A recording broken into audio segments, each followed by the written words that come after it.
नमस्ते भारत, मैं चिराग किसान बाम्बू ग्रोवर में आपका स्वागत है। यदि आपने YouTube चैनल बाम्बू ग्रोवर को सब्सक्राइब नहीं किया है तो सब्सक्राइब कर लीजिए, क्योंकि कोई भी सॉइल स्ट्रक्चर हो या किसी भी तरीके का पानी हो, आपको अगर बाम्बू उगाना है तो छोटी छोटी टिप्स हम साथ में मिलके बाम्बू को ग्रो कर सकते हैं। आज हम सल्फ्यूरिक एसिड के बारे में आपको समझाएंगे। अगर आपके पास हेवी कॉटन ब्लैक सॉइल है लेकिन उसका स्ट्रक्चर ऐसा है कि जब पानी देंगे तब एकदम चिपकीलापन रहेगा, और जब वो लीचिंग पानी हो जाएगा तो उसके बाद में वो एकदम हार्ड हो जाएगी, पत्थर जैसी, और वो फटने लगेगी। तो इस जगह पर आपको सल्फ्यूरिक ट्रीटमेंट करना आवश्यक है। तो चलिए दिखाता हूँ कैसे सल्फ्यूरिक ट्रीटमेंट करते हैं हम। जैसे आज आपको दिखाएंगे, ये है 5 लीटर का सल्फ्यूरिक एसिड जो है, केमिकल जो आता है सल्फ्यूरिक एसिड, जो बेसिकली इंडस्ट्री में यूज़ होता है। ये सल्फ्यूरिक एसिड को 200 लीटर के ड्रम के अंदर में आप 3 लीटर डालेंगे। 200 लीटर ड्रम में 3 लीटर सल्फ्यूरिक एसिड, और उसको आप ड्रिंचिंग से चढ़ाएंगे। ऐसा आपको कम से कम 5 बीघा, यानी हमारे यहाँ का गिनती करें तो 2 एकड़ बनता है। 2 एकड़ के अंदर में ये चलाना है 2 बार में। आज चलाया और 5-7 दिन के बाद में दूसरी बार चलाया। 2 एकड़ में 5 लीटर आपको देना है 2 बार में। 200 लीटर ड्रम के अंदर में 2.5 से 3 लीटर आप मैक्सिमम सल्फ्यूरिक एसिड दे सकते हैं ड्रिप के लिए।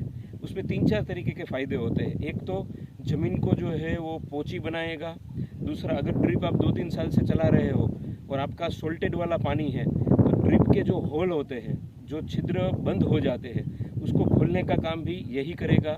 तीसरा, अगर आप न्यूट्रिशन के दौरे में अलग अलग चीज़ें चढ़ाते हैं और आपका बेसिकली जो फिल्टर है वो फिल्टर चोकअप हो जाता है, तो फिल्टर को भी ये एकदम सही तरीके से क्लीन कर देगा। ये भी क्षमता जो है ये सल्फ्यूरिक एसिड में है। थोड़ा सा नज़दीक से दिखाइएगा। ये हम अभी आपको सिर्फ एक छोटी सी बाल्टी के अंदर में दिखाते हैं सैंपल के तौर पे कि ये कैसे काम करता है। सल्फ्यूरिक एसिड बेहद ज्वलनशील रहता है, तो जब भी इसका इस्तेमाल करते हैं तो बच्चों से दूर रखिए, धूप से दूर रखिए। इसका ढक्कन निकाल के, इसके अंदर में जो सल्फ्यूरिक एसिड है ये पानी में जब भी जाता है तो बुआरे बनते हैं, और आवाज़ भी जो है एक तरीके से एसिड जैसे फैलता है उसकी आती है।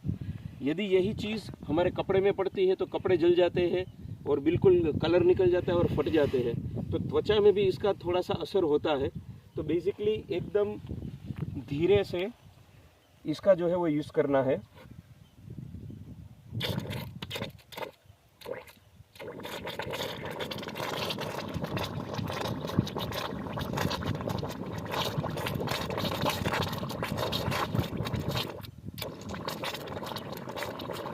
आँखों में ना लगे, स्किन पे टच ना हो।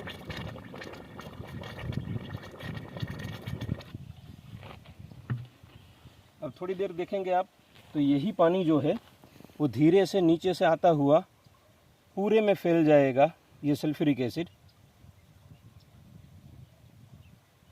इसको 5-7 मिनट 7 मिनट तक ऐसे ही रखना है। तो धीरे धीरे ये पानी जो है वो नीचे से ऊपर जो है वो चेंज हो जाएगा। फिर यही पानी को हमें ड्रिप के अंदर में चढ़ा देना है। अभी यही पानी जो है ये कंप्लीट हो चुका है। पहले ड्रिप में ह्यूमिक चढ़ा हुआ था, तो शायद ह्यूमिक का थोड़ा बहुत अवशेष इसके अंदर में है।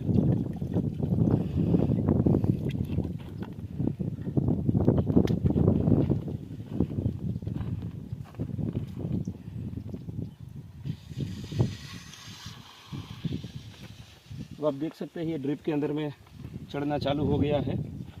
इस तरीके से आप ड्रिप में इसको चढ़ा सकते हैं। सल्फ्यूरिक एसिड जो है वो बेसिकली जब भी आप चढ़ाते हैं तब दूसरा कोई भी न्यूट्रिशन आपको साथ में देना नहीं है, सिर्फ सल्फ्यूरिक अकेला ही चलेगा, जिसके कारण सल्फ्यूरिक दूसरे किसी को डैमेज ना करे या किसी का न्यूट्रिशन जो है उसको कम ना करे।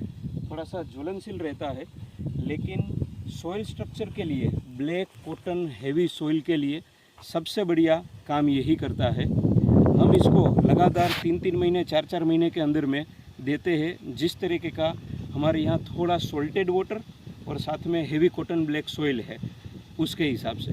तो आप भी यही परीक्षण आपके यहाँ पर कर सकते हैं और आगे आपका यील्ड जो है उसको बढ़ा सकते हैं, वेजिटेटिव ग्रोथ को बढ़ा सकते हैं, और जो भी फसल आप ले रहे हैं उसमें ज़मीन जहाँ पर काम नहीं कर रही है वहाँ पर ज़मीन का स्ट्रक्चर जो है उसको चेंज कर सकते हैं। तो आइए और मिलके साथ में छोटी छोटी चीज़ें हैं पीएच बैलेंसिंग के रिलेटेड में, न्यूट्रिशन के रिलेटेड में, ज़मीन को सुधारने के लिए, पानी को और बढ़िया तरीके से चलाने के लिए, ऐसी टिप्स को साथ में मिलकर करते हैं और अपनी खेती को आगे बढ़ाते हैं। Thank you very much.